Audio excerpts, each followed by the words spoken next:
Welcome back, everybody. This is the U Stadium Network. We're here with the newest member of the U Stadium family. That's Glenn. He's now a Panthers mega fan, if you will. He's going to be posting exclusive content on the app. This isn't exclusive content, but you know what it is? Banger content. He and I had the idea. We're going to go through every team, all 32 of them, and pick one guy per team that we think, one new addition to that team. So not Patrick Mahomes, not Aaron Rodgers. One new player for every team that we think is going to be a difference maker on this team, whether it's offense, whether it's defense, whether it's a guy signed in free agency, a guy acquired through trade, or, one of the 259 picks in the draft. I took the AFC. Glenn took the NFC. So let's get it popping. So I'm gonna stay with the East theme. I'm gonna go up to Buffalo, Orchard Park. I got Spencer Brown, third-round pick, offensive tackle out of Northern Iowa. I saw a picture the other day. It was Josh Allen and Spencer Brown. Josh Allen is a large human being. He's like 6'5", 220. Spencer Brown is like 6'8", 350. Yeah, significantly bigger. I'm going to actually compare this to the Jets situation for a moment. Maybe a month ago, on one of the Play Like a Jet shows, Luke and Clay were interviewing a guy, and they said, well, how do you feel about Mekhi Becton moving forward? And the answer was just hilarious. If Mekhi Becton has a bad day of practice, he still wakes up the next morning 6'7", 350. Spencer Brown is going to be the same way. It doesn't matter if he has a bad day at the office. It doesn't matter if he misses, if he allows a pressure, allows 10 pressures, allows 100 pressures. He's still going to wake up the next morning as a physical specimen. Now, the upside here may not be year one. I understand. You have Deion Dawkins, who's a great left tackle. So I don't think you're not going to slide him in left tackle day one, obviously. And right. Deion Dawkins re-upped for several years.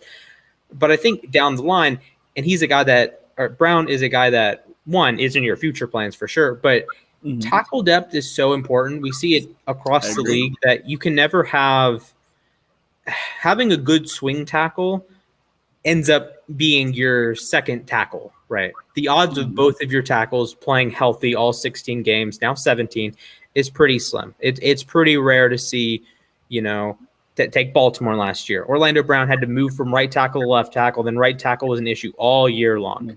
Yep. Buffalo doesn't want that to happen. You bring in Spencer Brown, and he's a guy that can play meaningful snaps for you and I'm not going to say at a high level, but I'm going to say at a level that is encouraging moving forward, and he's not going to lose you football games because he's a competent swing tackle. So there is value there. I know offensive line isn't the sexiest position. I only chose 2 tackles, but he's a guy that if it comes down to it, he can play in a pinch, or he could. I mean, if Deion Dawkins goes down, heaven forbid, he can play a lot of snaps.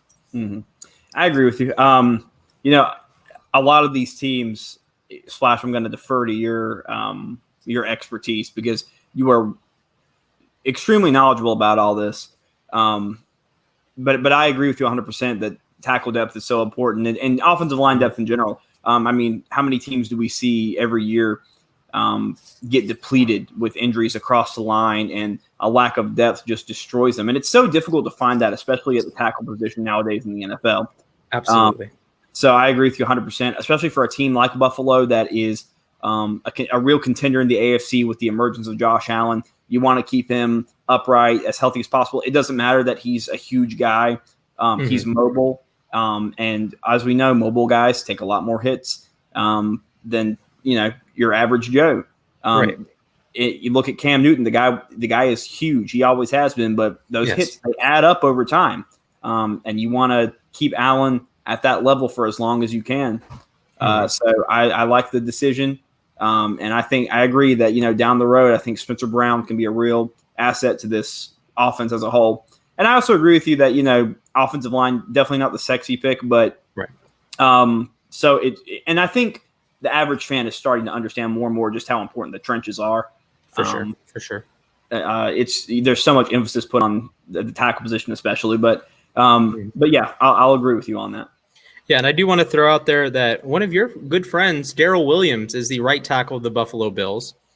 So I forgot to mention him. So you have your left tackle is Deion Dawkins, your right tackle is Darrell Williams, and your swing tackle is Spencer Brown. And Yeah, in a perfect world, Spencer Brown plays 0 snaps this year, or a handful of like special team snaps, Right. or if you use a 6th offensive lineman, a couple teams around the league do that from time to time. Okay, cool.